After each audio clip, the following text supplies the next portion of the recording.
Y'all ready for this? Yeah.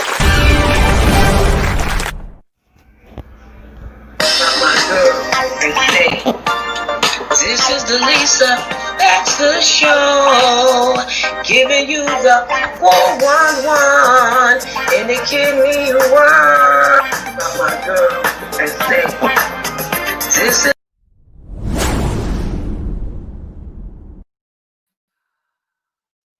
All right, I want so much and so many things for Christmas.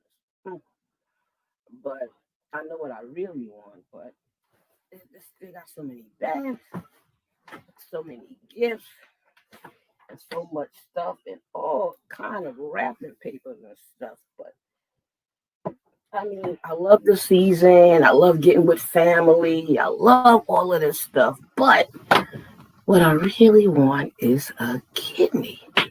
Who can I get out there to advocate for me to get a kidney? Let me see. Wait a minute. There's the Brown brothers.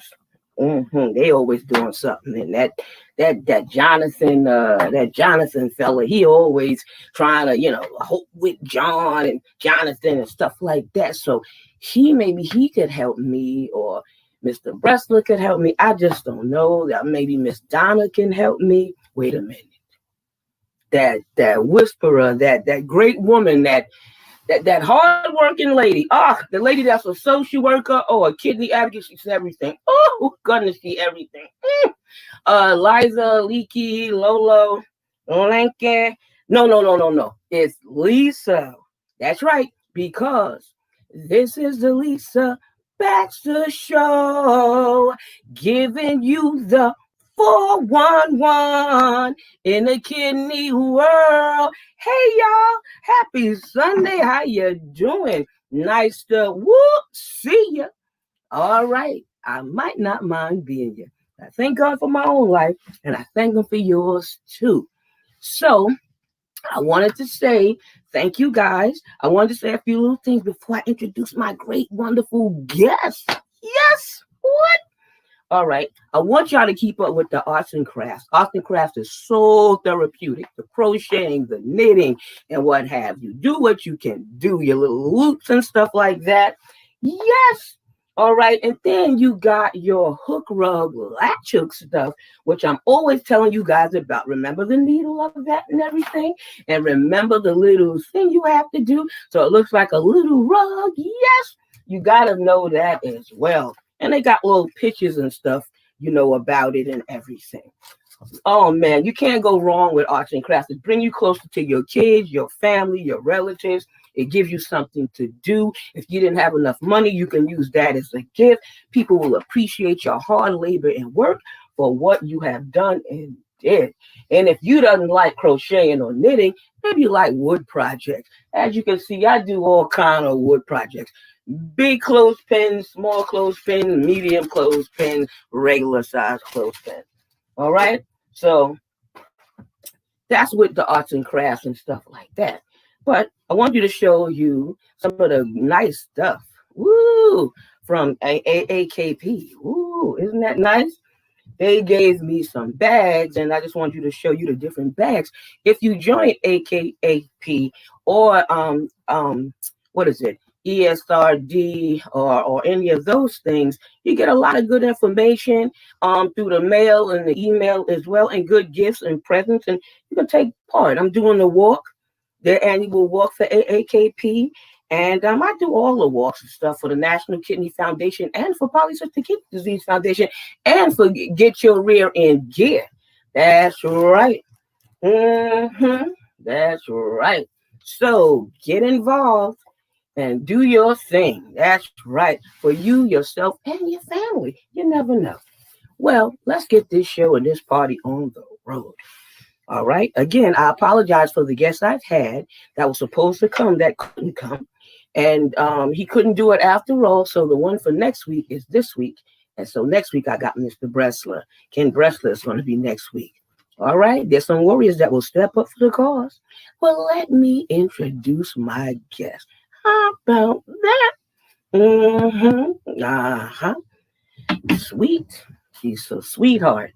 Okay, Lydia Sanders. That's right. She has a nonprofit youth organization right? She's a caregiver. She deals with lupus, right? She has a new store that she deal with. She's an entrepreneur. She's a mother. She's a was an editor for a magazine that I used to write for, and she had put articles and stuff like that about me and stuff like that. So she's just a good woman that will help anybody. I mean, she take people and I'm gonna let you hear her story. I ain't gonna tell it. I can't do it justice. All I can say is, Ladia, welcome to the Lisa Baxter Show. Woo!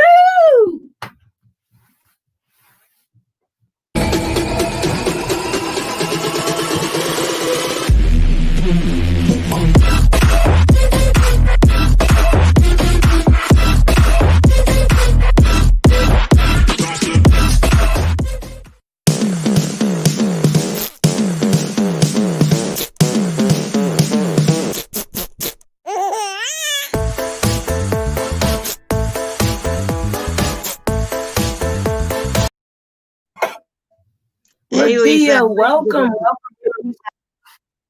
Oh man, we go a while back now. We go a while back. And I just thank you for being on the show and taking time, because I know you're hard to get. You're a busy woman, got to make an appointment with you. But I appreciate you stepping up to the plate, doing it today at the last minute instead of next week. So I appreciate and love you more for that. I'm just glad I could do it, and I feel sorry that your guest hadn't been on here. It's okay. You know, God knows all things. He does all things well. Probably another time. You know what I mean? So I did reschedule him for February, so I appreciate your care. Sharing is caring, so share this broadcast. Make us go live and viral and all of that yum stuff. Well, anywho, let's get to the point. Hey, what is it? What's your passion of work that you are doing now or used to do? What job did you hold or held? I've held a lot of jobs. I've done a lot of different things. And part of the reason for that is I get bored easily. So I change ideas. Now, I've had a nonprofit for several years. I've always worked with people in general. And I started a youth and community intervention program called STARS Clap. And that's an acronym for someone that acts responsible, standing on courage, love, awareness, and positive solutions. And so we address. Well, say that again. Say that acronym again. Some people don't give enough love to the youth. So go on and say it again. Someone that acts responsible, stands on courage, love, awareness, and positive solutions. All right now. And what we do is we set up youth and community members in various locations to solve their own issues that they're facing in their community.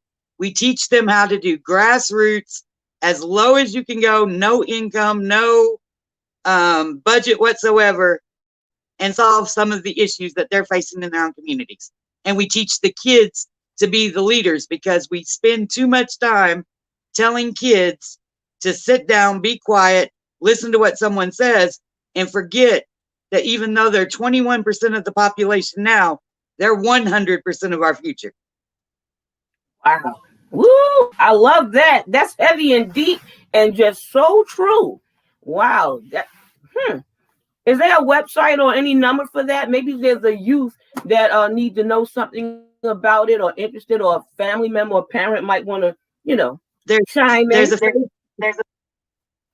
There's a Facebook page, starsclapinc.com. We're easily reachable on Facebook. That's the easiest way, and you'll get a quick message to me, and I answer them at 3 o'clock in the morning if necessary. But we run several programs in various locations, and it's just based on what the kids want. If the kids want to clean up their park, we teach them how they can set up a way to clean up their park on their own.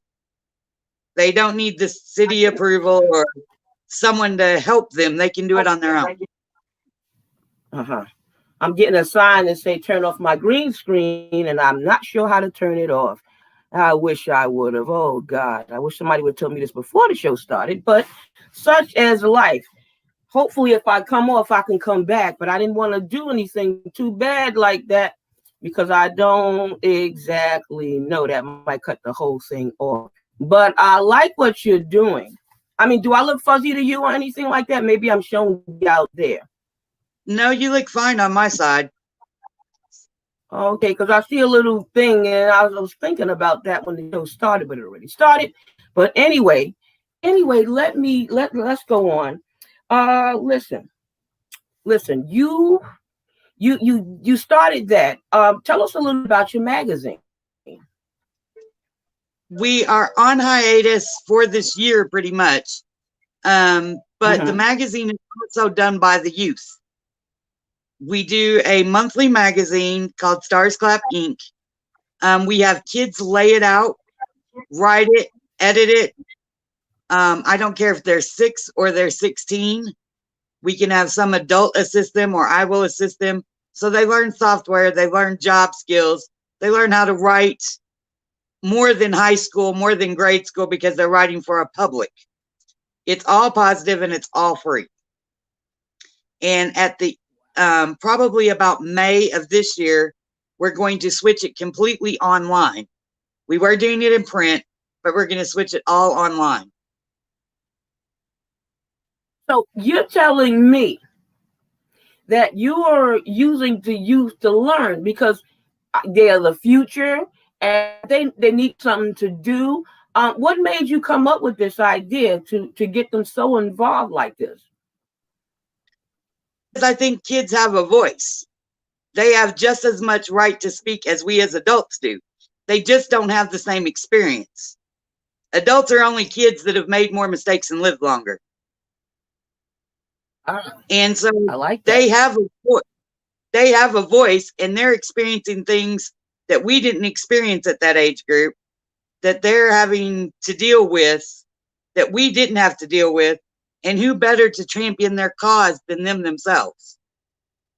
And it doesn't matter if it's grandma is sick all the time and I have to take care of grandma, or mom's a drug addict, or dad's in jail, or I'm having trouble at school, I'm depressed, I'm whatever. Who's better to champion their cause than them? We have to teach our kids.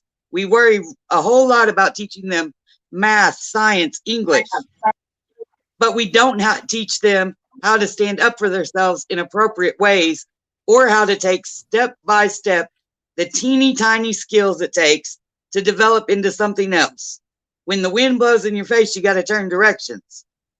We teach them about north, south, east, and west. We don't teach them how to turn. That's wise and that's wisdom. That's true wisdom. Come on, girl. And Come on. I ain't and hardly mad at you. You ain't never and lied. that's why this started, because I wanted kids to know that even if adults weren't listening to them, or I have kids, and a lot of times they say, Mom, you're not listening to me, or you don't know what it's like, or whatever. Even some things I do know what it's like, but they feel that way. And so the best way to teach them to make value of their own life is to teach them how to do that. It kind of goes back to if you give a man a fish, you feed him for a day. But if you teach him how to fish, you can feed him for a lifetime. Well, we can teach these kids how to start nonprofits. We can teach them how to start nonprofits. Then instead of a 8-year-old that's causing trouble somewhere because he doesn't have enough food to eat, so he goes out and steals something, we're teaching him how to start a garden, and not just start the garden, but manage the garden, get his friends to help, sell the produce on a produce stand, give the other half back to the community. We're not raising a child, we're raising the future CEO. Everything I just said is what a CEO does every day in every Fortune 500 company. Why not teach our 6-year-olds to do that? Why not teach our 15-year-olds to do that? You got to prepare them. Life skills. You got to prepare them for life. They don't know what they may run into. or Right. they can learn from your benefit and the things you dealt with. But now these are new challenges and different times of what they're dealing with now. So I do like that, because I volunteer with the children that's in prison, and they're from 10 years old to 18 years old, and I teach religious studies in there.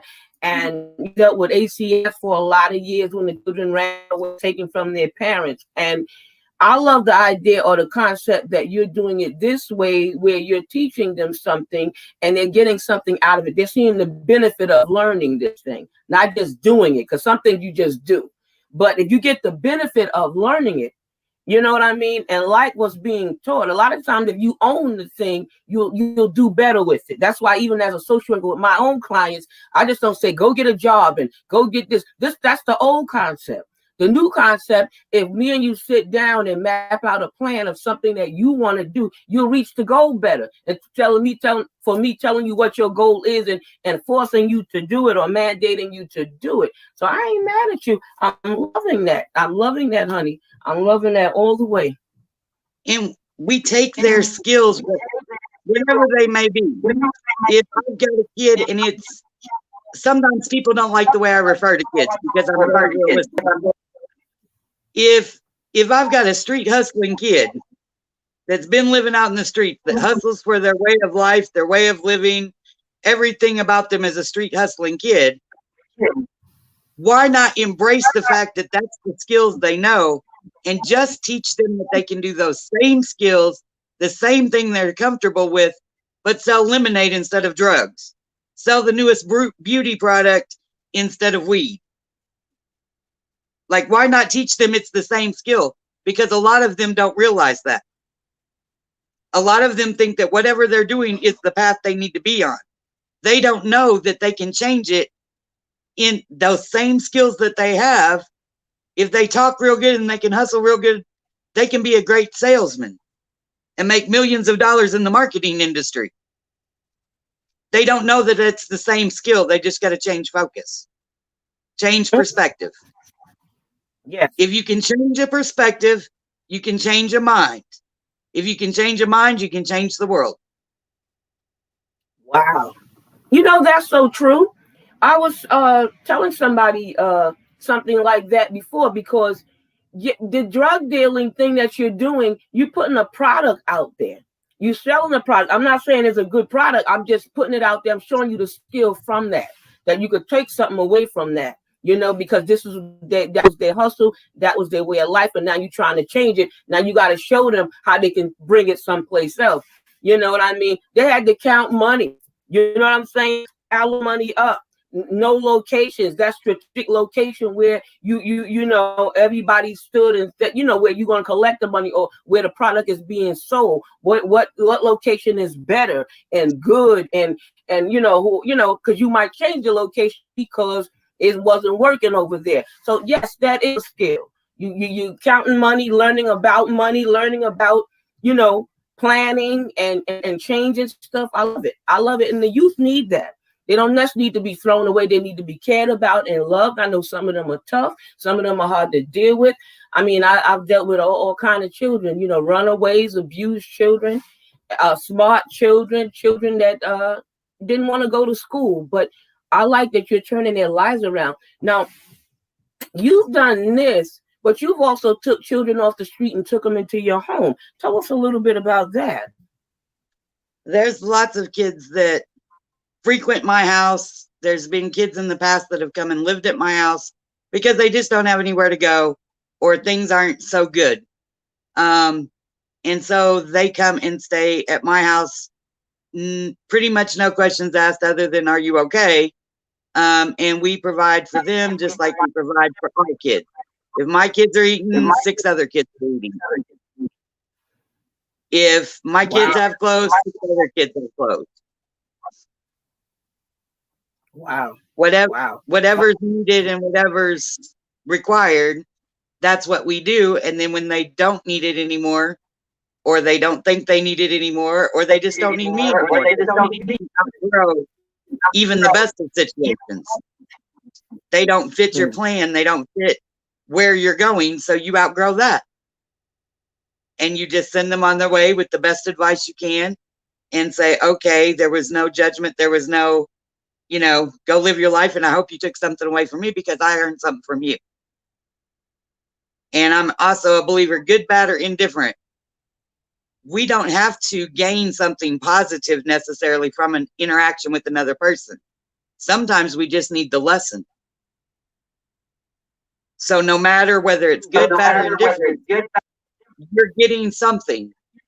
It's either a lesson, a blessing, or both.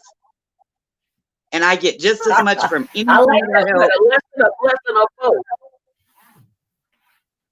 And no matter who I'm dealing with, it's either a lesson, a blessing, or both. Wow. That's a good thing. You know what I mean? That's a good thing because, you care enough about them to bring them in your own home. And some things is seasonal. You know what I mean? Sometimes the person is not in your life forever. There's a season that they're in your life. So maybe it's a year or two, maybe it's a few months, maybe it's a few days, maybe it's a one-time meeting thing. But they're in for a season of time in your life. And sometimes you can't make the season last longer or keep going like you might want to. But that's what's being done at the time.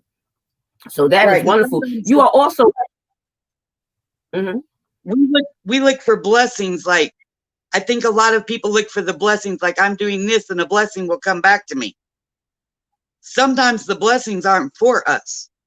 We all have a purpose on this planet, but sometimes the purpose isn't for us. Sometimes the purpose is somebody else. Your purpose is for somebody else. It's not always for you.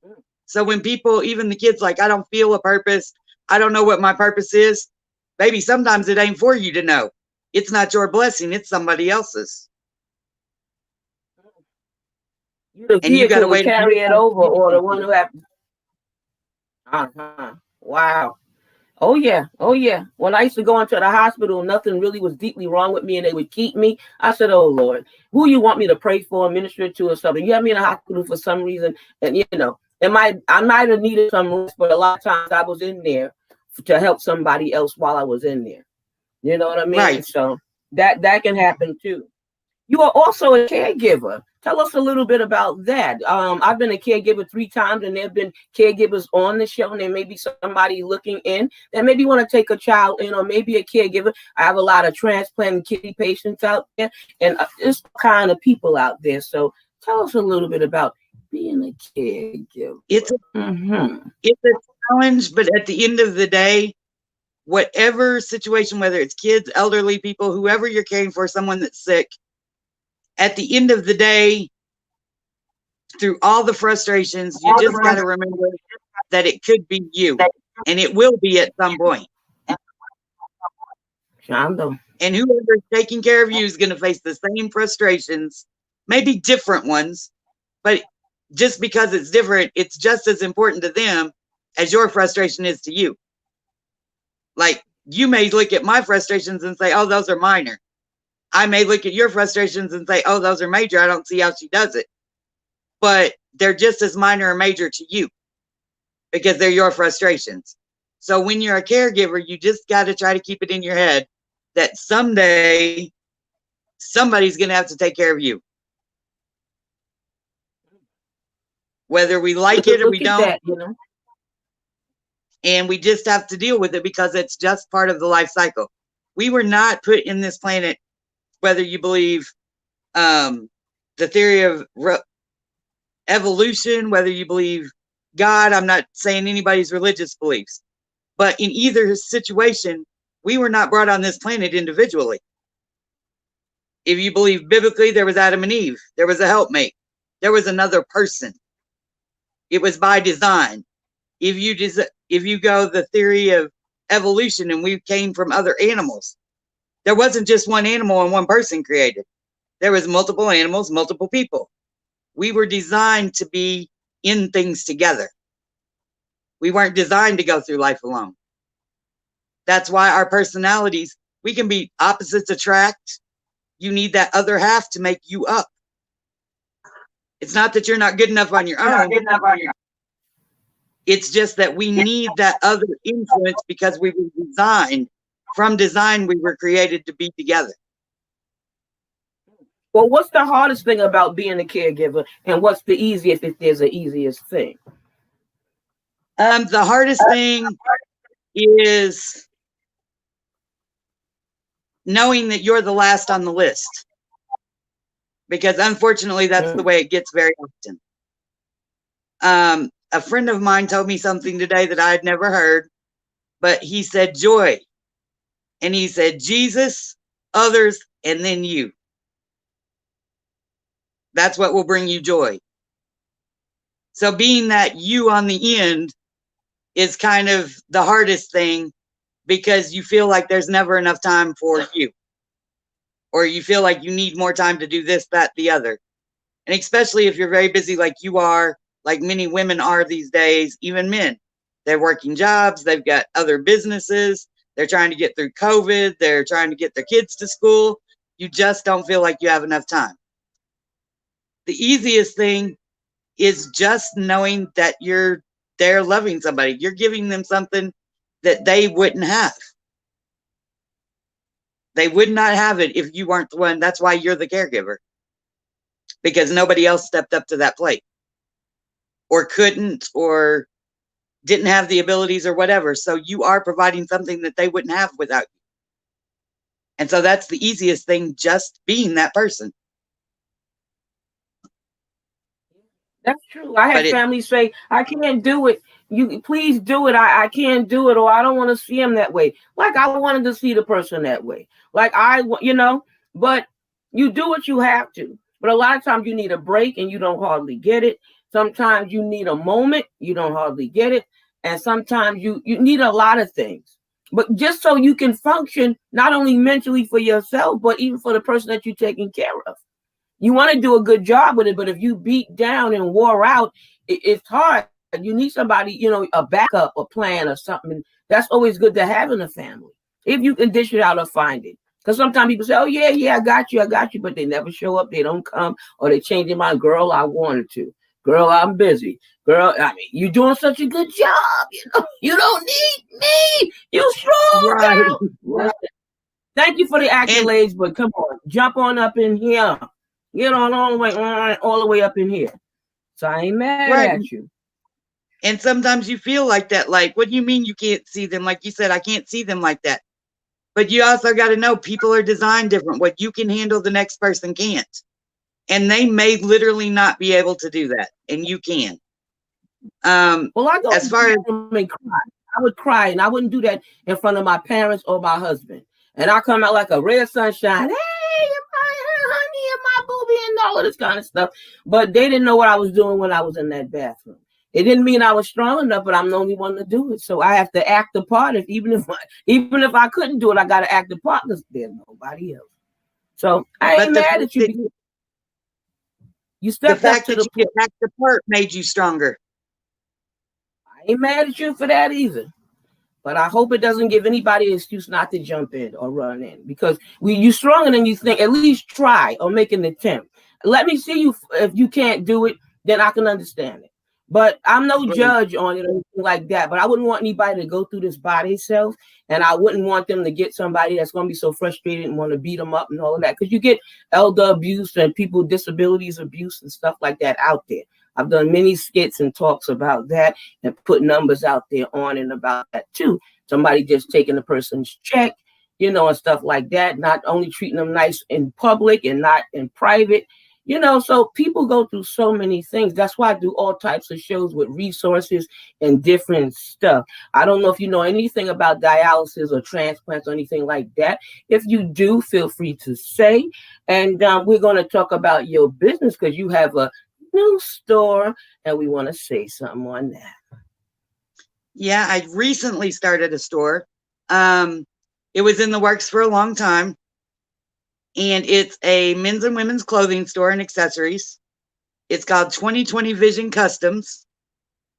And everything to do with the store is going to go to, on the 20th of each month, everything that's bought on the store, half of those proceeds from what's bought on the store will go to a cause that I will post up on the store, whether it be kidney dialysis patients this month, heart patients next month, homeless kids the next month.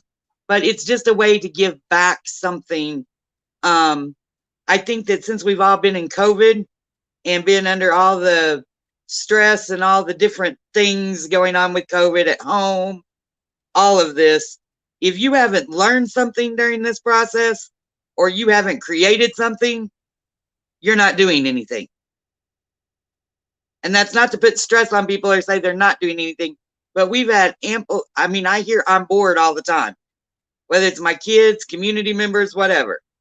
If you're that bored, create something, build something, or do something.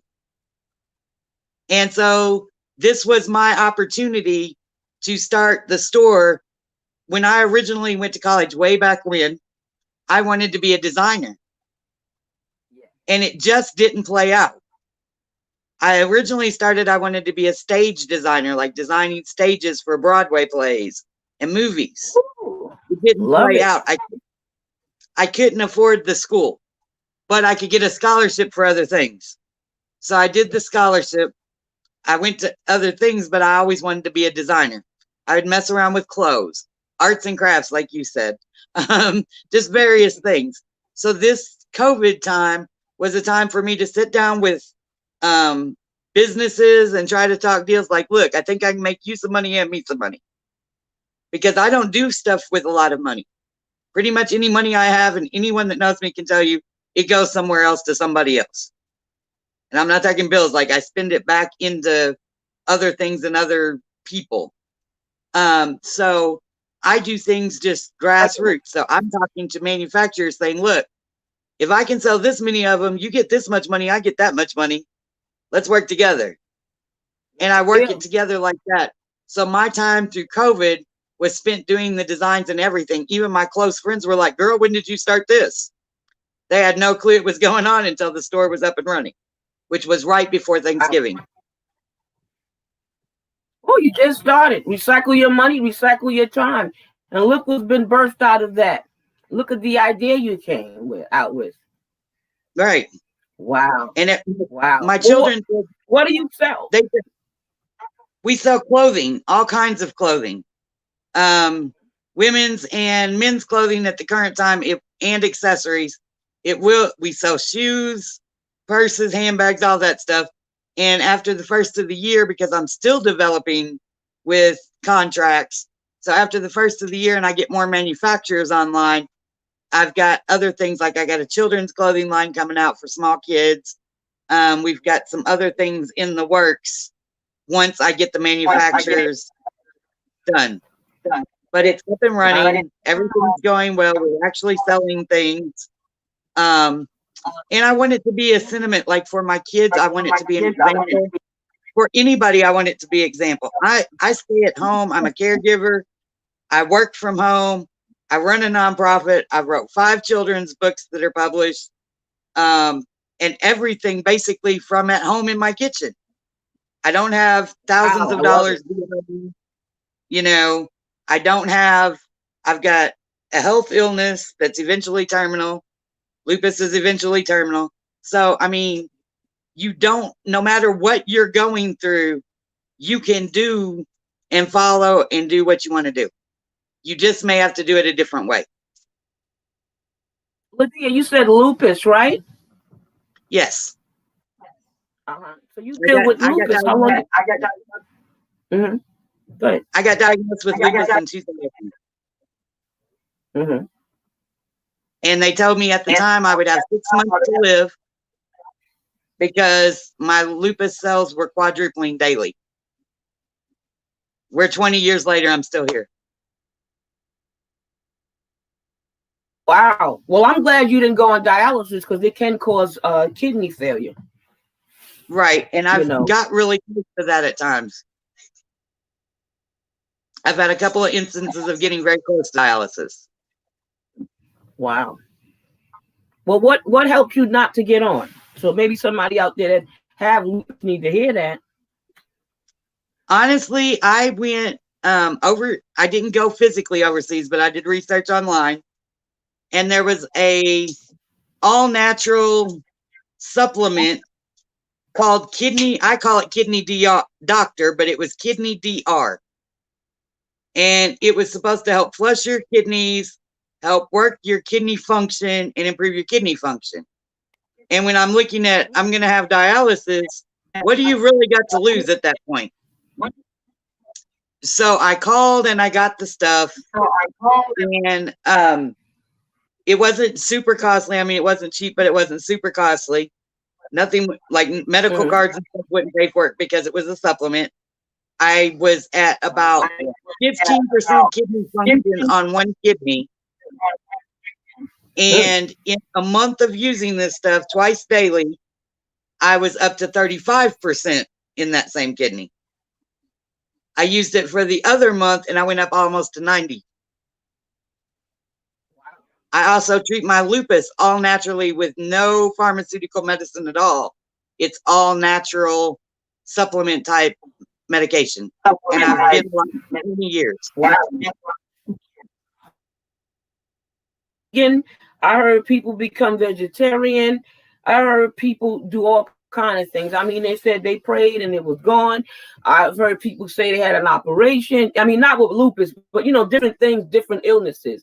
You know, they say they had a tea, they went to an herbalist, you know, but listen, what makes it go, let me tell you, sometimes you just get that desperate just to try some of everything to make the thing gone or go. But it's a blessing if you're able to live with it too, because a lot of times the struggles, it doesn't go and you're going to be faced to live with it. So learn how to live with it. That's why we do these shows. This is why we have this network and we're on the network. And what I love about it is just growing. Hey, people having podcasts all over the place. People are having shows and extra and other shows and things like that. I've been running with this about almost 10 years, you know, and it's been a long minute, but like the fact that there's millennials out there, and there's other people out there that care or have the same passion and want to help somebody else out there. And you, by you telling your story, your journey, and your journey, have proved and shown a lot to that. But honey, before I end this show, can you give some words of encouragement, advice, or wisdom, as you already been doing with them nuggets, them gold nuggets, to a woman out there? Maybe she's doing a business out there and she might need a little advice. Maybe she's somebody, like you said, had a little money and trying to do a little something or recycle things, or they're just a caregiver that maybe reached the end of their rope. Can you give a little love out there for somebody? My advice to the women that are trying anything, whether it's the caregiver, whether it's the business, and not just women, anybody that's trying to do things, if you've got to want something first, and we always tell people you got to want it, but that's not enough. Whatever you want, you've got to work twice as hard as you want. If you want a new car, you got to work twice as hard to get it as you want that car. If you want a healthy lifestyle, and you say, oh, I don't care if it's, I want to be skinny for New Year's. I want to be skinny for my birthday. I've gained this weight for COVID. If you want it, you got to work twice as hard to get it. And then there's 3 Ds: dedication, determination, and discipline. You got to be determined. That's the one. The dedication is the work that you put in, and the discipline is what gets you up every morning to make you do it when you don't want to do it. So if every day you say dedication, determination, and discipline, and every day you say, this is what I want, and I got to work twice as hard to do it. But don't get overwhelmed in the process. If you want to be a doctor and you have no education, start that first step. Let me get a list of what I need to know to get into college. That's step 1. Now let me work each step in teeny tiny and go each step until it's done. You will get it accomplished if you just use those 2. You'll get it accomplished. Pearls of wisdom. That's what I'm talking about. Wonderful, great pearls of wisdom. That's what I'm talking about. Wow. Is there And don't anything let we missed? don't let anybody Go ahead. tell you you can't. It's impossible. I started a whole section of my life over it's impossible. Because if you break that word down, it's impossible. The word itself says I'm possible. Come on now. I like it. Come on, girl. What? Come on here. So there's nothing impossible. Yes, yes. And those are my words of wisdom. Don't give up. And just, if you sit there and say it's impossible, in the very statement, you're already saying it's possible. So get up and do it. Amen. Amen. Come on now. Well, wow. Is there anything we forgot before I end the show? 30 minutes go fast. I'm sure we probably went a little longer. It throws me off to start after 8 because then I keep looking at the clock and then it's really I didn't start at 8. I start like 8:15. So I'm trying to keep up with it. You know what I mean? The good thing there's no show after this, but I don't want to keep them out there too long. Somebody got to go to work tomorrow. Somebody got to go to bed. Some maybe kid got to go to bed, but I'm glad they're all watching the show. Excellent. What did we may forgot? What have we may forgotten? Excuse my English. To thank our wonderful host for having us. Oh, thank you. Oh my God. Well, thank your neighbors and everything. Please thank them. I told you that on the phone as well. People don't have to be nice. Nice to be important, but it's more important to be nice. So I truly thank you. Archbishop Roch would always say that. So thank you for being on the show. My best to your mom, my best to your children, and the ones that's staying with you, because you also the family member that take everybody in too. So I ain't mad at you about that. You got a good big heart. Enjoy the holidays, the season, everything. Feliz Navidad, Kwanzaa, Hanukkah, Merry Christmas, Happy New Year. Okay? Thank you so much, love. You rock. And everybody remember to bless us. Thank you. Thanks. Appreciate you. Good night. You're welcome. Well, you guys have heard it. That's right. You have heard it on the Lisa Baxter Show. Yes, you have. Just before I end the show, I got to give you a couple of little resources. All right. The Lung Association, 212-315-8700. That is the Lung Association. The American Heart Association is 212-878-5900. I'm also going to put it in the messages. Okay. The American Kidney Fund. The American Kidney Fund is excellent. They help a lot with medication, especially if you had a transplant, and some other resources that they do. But call to find out. 800-638-8299. Okay, that's the American Kidney Fund. The Liver Disease Association is 212-241-7270. Let me tell you, all of them have 1-800 numbers if you don't have the money to be able to call. And don't feel funny if it's in a certain state, not in your state, because if you're able to call, they still can give you information, email you, mail you stuff as well. So don't give up just because it might not be in your town or your country or in your city. Well, I'm loving you right now. See you next week. Mr. Kent Bressler from Kidney Solutions is going to be on the show next week. How about that? Woo! All kidney stuff is in the house. Love you. Good night. V for victory. Peace. Sharing is caring. Bye.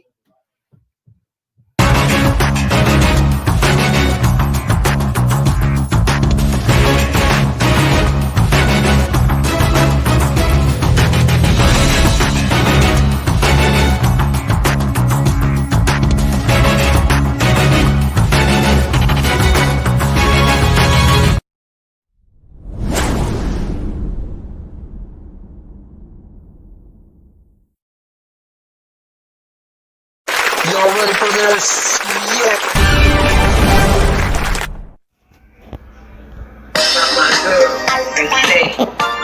This This is the Lisa Baxter Show, giving you the 411 in the kidney world. My girl, and say, this is